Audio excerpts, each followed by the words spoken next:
तो नमस्ते, hello boys and girls, guys कैसे आप सब लोग। तो मेरी जो एक कहानी है मॉस्को से मेरठ, तो इसका जो ये सफ़र शुरू हुआ था, ये शुरू हुआ था 2008 से। मेरी इस कहानी के लिए बहुत लोगों ने वेट किया, बहुत लोगों ने बहुत क्वेश्चन किए कि आप कब आए, कैसे आए, क्यों आए। तो इन सारे ही क्वेश्चन का जवाब आज मैं इस वीडियो से देने वाला हूँ। सबसे पहले तो आप ये बताओ कैसे हो आप सब लोग। मैं आज अपने उस वाले मूड में नहीं हूँ जब मैं एकदम फ्रैंकली लोगों से बात करता हूँ, हेलो बॉयज एंड गर्ल्स कैसे हो, एकदम फुल एनर्जी के साथ। मैं एक सिंपली आप लोगों के साथ बात करने वाला हूँ क्योंकि मुझे नहीं पता कि मेरी इस वीडियो के में कितने लोग इंटरेस्ट रखते हैं, लेकिन बहुत लोग इंटरेस्ट रखते हैं। इस वजह से मुझे ये वीडियो अब लानी पड़ी। बहुत दिन हो गए थे यार, बहुत वेट करवाया मैंने, सो मैंने सोचा कि आज मैं इसका जवाब दे दूँ। तो कहानी होती है 2008 से स्टार्ट। 2008 में मैं गया था अमरनाथ जी गया। उसके बाद मेरी एक बार बात हो रही थी स्काइप पर चाचा के साथ, तो ऐसे कुछ जिक्र हुआ। तो उन लोगों ने बोला, चाचा ने, कि भाई तू क्या कर रहा है आजकल, तो पढ़ाई लिखाई में इतना वो नहीं रहा। अब मैं इसके पास्ट में जाता हूँ, वो छोड़ दो, पास्ट पूछ छोड़ दो मेरा। अगर उसमें इंटरेस्ट रहोगे तो मुझे बता देना, कमेंट में लिख के उसको बता देंगे। तो मैंने कहा तू क्या चल रहा है तेरा, तो तू तो इतना कमज़ोर सा है, आप विश्वास नहीं करोगे। मैं आपको एक फ़ोटो दिखाऊंगा अभी। उन फोटोज़ में ईयर बाय ईयर होगा कि किस ईयर का क्या होगा। अब मेरे पास जो इतनी पुरानी फोटो है 2008 की है, जब मैंने पासपोर्ट बनवाया था। मेरा वेट तब 49 kg था और एकदम पतला सा सूखा सा, एकदम। बोले कि तेरी तो हाइट भी है, हाँ क्या कहते हैं, वेट भी नहीं है तेरे अंदर, तो कैसे यहाँ रहेगा, यहाँ इतनी सर्दी पड़ती है, यहाँ का मौसम कैसे झेलेगा, ये सब करके। तो मैंने बोला चाचा देखो, ये तो सबसे पहले जाकर ही पता चलेगा, एक बार एक मौका तो दो। तो उन्होंने एक तरह से मेरे ऊपर 1 साल का एक जुआ खेला। इसे जुआ खेलना ही होगा कि भाई मैं तेरे ऊपर एक इन्वेस्ट कर रहा हूँ कि तू यहाँ, तेरे को मैं आगे यहाँ बुलाता हूँ, तेरा वीज़ा लगवाता हूँ और तू यहाँ रहेगा। तो 2008 में मेरे साथ ऐसे बात हुई। थोड़ी इंटरेस्टिंग रही थी क्योंकि मुझे उस टाइम पता नहीं था कि उन्होंने सिर्फ मेरे से, वो क्या हुआ कि जब वो मेरे से ऐसे बात कर रहे थे तो मैं अपने छोटे चाचा से स्काइप पे बात करता, दूसरे कमरे में जाकर मेरे बड़े वाले चाचा और चाची, उन लोगों ने मेरे पापा से बात करी कि ऐसे ऐसे भैया, उसको मैं आकाश को यहाँ बुलाना चाहता हूँ, तो आप बताओ आप क्या कहना चाहते हो। तो पापा ने बोला कि भाई ठीक है भाई, जो तेरे को सही लगता है वो तू कर। तो मुझे कुछ दिनों बाद पता चला जब एक चाचा ने मुझे बोला कि भाई तेरे पास 10th की मार्कशीट है क्या, या फिर तेरे पास फ़ोटो है क्या। मुझे समझ में नहीं आया क्यों पूछ रहे हैं, किस चीज़ के लिए मांग रहे हैं। तो मुझे लगा कि शायद वो किसी चीज़ के लिए मांग रहे होंगे, लेकिन मुझे थोड़ा आइडिया हुआ कि शायद ये पासपोर्ट के लिए मांग रहे हैं, क्योंकि पासपोर्ट में बनाने में ये चीज़ लगती है, डॉक्यूमेंट्स। तो मैंने कहा उनके पास हाँ है मेरे पास, लेकिन 10-15 दिन ऐसे ही गुजर गए, मैंने कुछ लाया नहीं। तो वो बोलते हाँ भाई तेरे से वो डॉक्यूमेंट्स मांगे थे, वो फ़ोटो वगैरह दिए नहीं। मैं कहा अच्छा हाँ वो चाचा आज मैं दे दूँगा, तो मैं उनको देता हूँ। तो उन्होंने बोला कि ऐसे ऐसे वो जगह है, वहाँ जाकर तुझे अपना पासपोर्ट अप्लाई करवाना है, उससे बनवाना है। अब उसके बाद जब मैं घर पहुंचा अपने, तो तब मुझे जाके वहाँ पता चला, अरे यार आज मैं जिस पे बैठा हूँ ये आज ही बना है। मुझे लग रहा है कहीं इसका पेंट चिपक ना जाए। ये अभी दिखाऊंगा क्या क्या है, आप मेरे व्लॉग्स में भी देख सकते हो।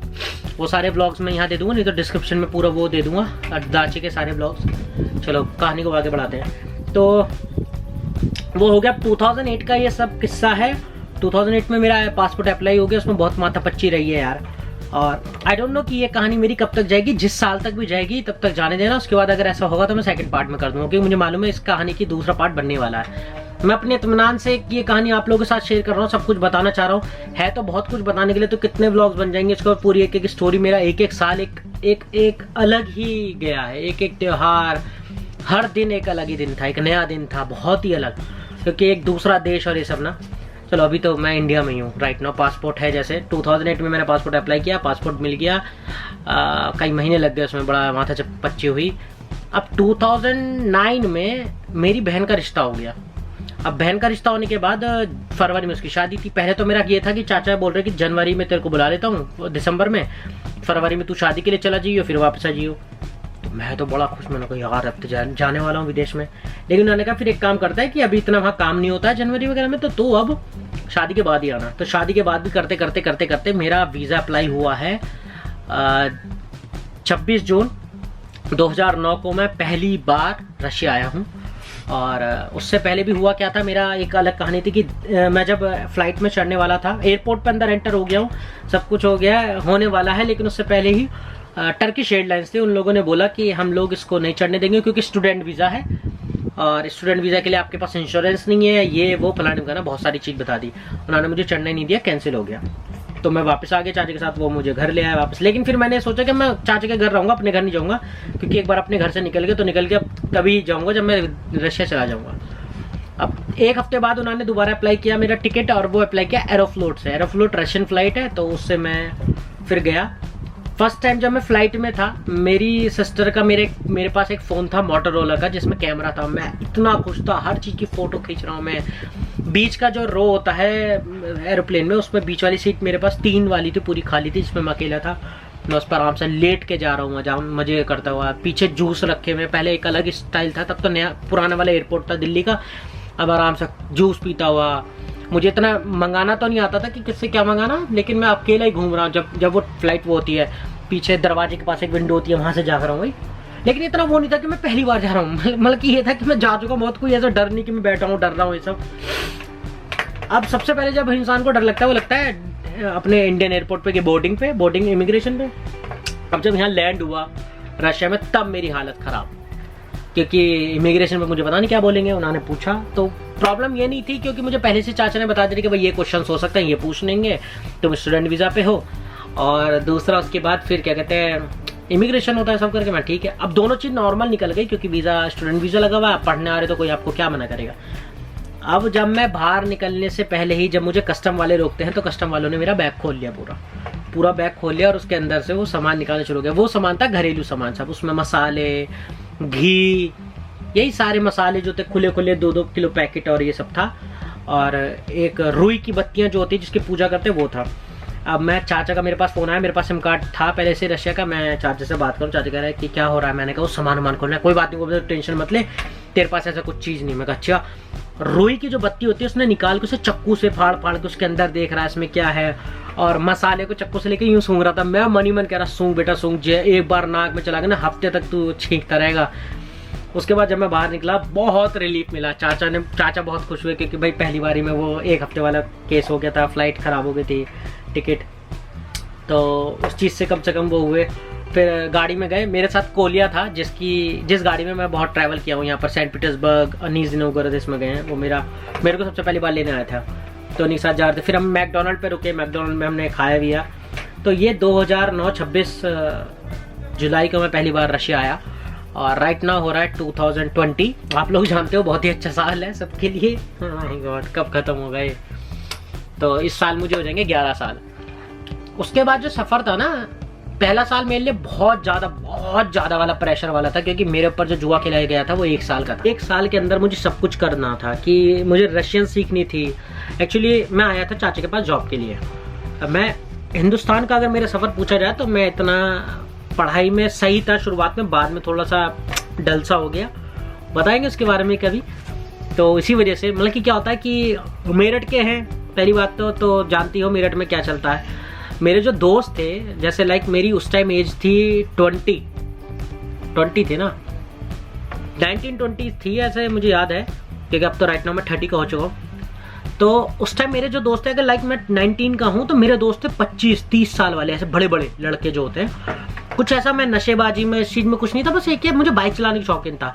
अब मुझे नहीं पता था, जहाँ मैं पहले रहता था ना, तो वहाँ पर बदमाश थे वो, उनकी बाइक मैंने कहा ऐसा उसकी बाइक ले गया, इधर उधर चक्कर लगाया, फिर लाके खड़ी कर दी, ऐसे ही होता था। फिर पढ़ाई में डल हो गया, जब हमने नया घर लिया, हम जहाँ रहे थे, तो वहाँ पर दिक्कत हो गई, वहीं मैं पढ़ाई में थोड़ा डल होने लगा। होता ना, जब प्रेशर नहीं होता ना आपके ऊपर बड़े लोगों का। मेरे चाचा का हमेशा शुरुआत से मेरे ऊपर डर होता था, हम डरते थे उनसे, कि वही होता जब आपके ऊपर कोई होता नहीं डांटने वाला, तो आप बिगड़ जाते हो। अब ऐसा नहीं, गंदे तरीके से नहीं बिगड़ा, लेकिन यही कि हाँ पढ़ाई में थोड़ा कमजोर होता चला गया। तो फिर यही था कि अब क्या करना है।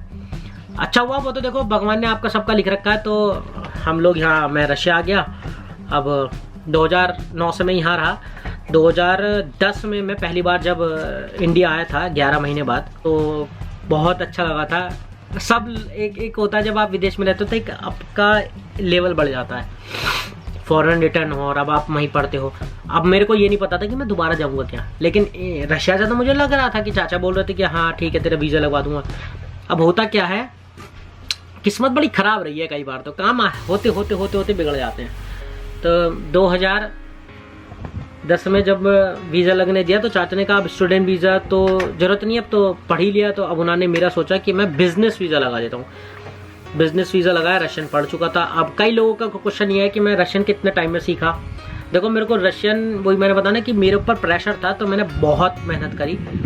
एक ज़ीरो से सीखा मैंने रशियन, क्योंकि वही जब यूनिवर्सिटी जाते थे हफ्ते में 2 दिन, तो उसमें मैं वही ABCD रशियन की। और मेरे जो जहाँ काम करता था चाचा के जो साथ थे, उसमें एक बंदा काम करता था, वो लोडर था जो सामान वामान लोडिंग करता है, तो वो रशियन था। मैं उससे सर मारता था, खूब बोलता था उससे।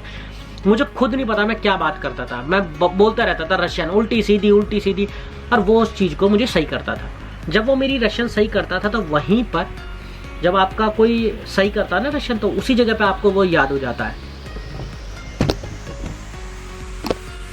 कहते हैं हवा के अंदर ना रशियन घूम रही होती है। जिस माहौल में आप इंडिया में हो, तो आप इंडिया में जिस एरिया में हो जहाँ हिंदी चल रही है, तो हिंदी उस हवा में घूम रही है, आपके कानों में जा रहे हैं सब शब्द। तो ऐसी रशियन के साथ तो अब सब लोग रशियन में बात कर रहे हैं, जबरदस्त। अब मेरे को शुरुआत में तो सब सर के ऊपर से निकल रहा था। जब धीरे धीरे सीखना शुरू करा तब वर्ड्स, अब प्रॉब्लम ये अच्छी हुई कि मुझे इंग्लिश नहीं आती थी, अभी भी नहीं आती। मैं समझ लेता हूँ लेकिन मैं बोल नहीं सकता हूँ, बल्कि ग्रामर खराब है। तो तब फ़ायदा ये हुआ, मेरी मैडम को इंग्लिश तो आती थी, जिन्होंने मुझे सिखाया। बहुत प्यारी टीचर थी। मैं 1 हफ्ते के लिए लेट हो गया था, तो फ़ायदा ये हुआ कि 1 हफ्ते के लेट कैसे, जो मेरा बैच था वो बैच नहीं मिला, मैं अकेला पढ़ा। अब अकेले पढ़ने में क्या होता है कि पूरा जो वो है मेरे ऊपर ही दिया ध्यान मैडम ने। लुदमिला ज़खारोवना मैडम का नाम था। पता कितनी एज थी तब उनकी? 80 ईयर्स। उनके हस्बैंड श्रीलंकन थे। उन्होंने मुझे एक बार घर बुलाया था, घर पे उन्होंने अपने पैनकेक्स बनाए थे। उन्हें पता था मैं वेजिटेरियन हूँ, तो उन्होंने मुझे पैनकेक्स खिलाए। एगिटेरियन मतलब एग खाता था, तो वो पैनकेक्स में एग डालते हैं। बहुत उन्होंने मेरी केयर करी, मतलब कि बहुत अच्छे से पढ़ाया, घर बुला के पढ़ाया कि जिस दिन अगर मैं कॉलेज नहीं जा पाया। मादी यूनिवर्सिटी से पढ़ा हूँ, अगर कुछ लोग यहाँ मॉस्को में रहते हैं या रशिया में रहते हैं जो जानते हो। वहाँ से 1 साल करा। अब जब 2010 में जब मेरा वीज़ा लगने दिया था, तो यही कहानी हुई कि बिज़नेस वीज़ा उन्होंने लगाया ना, उन्होंने इंटरव्यू के लिए मुझे बुलाया। मैं एम्बेसी गया तो उन लोगों ने पूछा कि तुम क्यों जाना चाहते हो। पहले से कुछ हम कहानी बना के गए थे कि मैं पढ़ाई करी है चीट की, मैं इंस्पेक्शन करने जा रहा हूँ, ऐसा बिजनेस ट्रिप है, सब करके। उन्होंने बोला अभी तुम्हारी एज इतनी कम है, अभी सिर्फ 20 के हुए हो, पासपोर्ट में 2 साल कम थी, 1991 थी, वैसे मेरे 89 बॉन्ड है। तो मैंने बोला कि, और उन्होंने मुझसे पूछा भी तुम इंटरव्यू कैसे दोगे, हिंदी में दोगे, इंग्लिश में दोगे या रशियन में दोगे। मैंने कहा यार रशियन सीख क्या हूँ, रशियन का प्रभाव पड़ेगा, रशियन में दूंगा। कह रहे ठीक है। तो उन्होंने कुछ समझा नहीं, अच्छा नहीं लगा, तो उन्होंने बोला कि नहीं हम तुम्हारा वो नहीं लगा सकते। लेकिन ये अच्छा हुआ, बिजनेस वीज़ा होता तो मुझे हर 3 महीने में आना होता था, मेरे लिए भी अच्छा था। लेकिन वही अच्छा नहीं है ना कि चाचा का भी लॉस होता कि बार बार टिकट लगना है, जा रहा है आ रहा है, काम में भी फ़र्क पड़ता है। 1-2 हफ्ते फिर भी रुक के आऊँगा ही। तो फिर मेरा वीज़ा लग गया वर्क परमिट। वर्क परमिट से क्या होता है कि आपका 1 साल का पूरा वर्क परमिट लग जाता है और 1 साल आप कंटिन्यू रह सकते हैं। अब कहानी Moscow to Meerut to Moscow की कहानी ये थी कि मैं यहाँ पहुँचा। 2000 तक की कहानी मैंने आपको बता दी है। 2010 तक, सॉरी यार 2010 तक की कहानी मैंने आपको बता दी है कि ये थी मेरी कहानी। आगे की कहानी मैं बनाऊँगा जल्दी, टेंशन मत लो। बाकी आपको ये अच्छी लगी है तो आप लाइक करो। कुछ क्वेश्चंस हो या फिर कुछ छूट गया होगा तो वो मैं बताऊंगा, लेकिन आपके कुछ क्वेश्चंस हो तो आप मुझे कमेंट में लिखना। आगे 2010 की जो कहानी होगी मैं आपको बताऊंगा कि मेरे यहाँ पे कुछ इंटरेस्टिंग पार्ट कैसे रहे हैं। बाकी लेना कैसे मिली ये सब आप जानती हो। बाकी जो वीडियोज़ हैं वो आप देख सकते हो, प्लेलिस्ट है डिस्क्रिप्शन में डाल दूंगा, अपनी पूरी प्लेलिस्ट डाल रखी है मैंने। इंस्टाग्राम पे आप फॉलो कर सकते हो, वहाँ पे हम लोग बात कर सकते हैं। प्लस ज़्यादातर मैं कई बार जूम कॉल भी कर लेता हूँ कि उस पर क्या होता है, आप एक दूसरे से बात कर सकते हो। अब आप लोग बोलो अगर ये कोई चाइनीज़ ऐप है या जो भी है, मैं किसी भी चीज़ को मैं प्रमोट नहीं करना चाहता, लेकिन अगर मेरे पास कुछ और दूसरा ऑप्शन होगा मैं उस ऑप्शन पे बात करूँ, ठीक है। आपको अगर ये अच्छा लगा है तो दिल से लाइक करना, नहीं अच्छा लगा तो डिसलाइक कर देना, नो प्रॉब्लम, कोई दिक्कत नहीं है। कमेंट करके मुझे अच्छा लगेगा अगर आप जवाब दोगे तो। बाकी धन्यवाद दिल से, जो इतना प्यार दे रहे हो ऐसे देते रहो। जल्दी 2 लाख के करीब हैं, जल्दी 2 लाख करवाओ, फिर हमारा गाना आएगा इंडियन लाइफ इंडस्ट्री स्टाइल, ठीक है। अब व्लॉग देखना है दाचे वाले, ठीक है। Bye bye. 10वीं दानिया मतलब फिर मिलेंगे, तो हम लोग फिर मिलेंगे। Bye bye.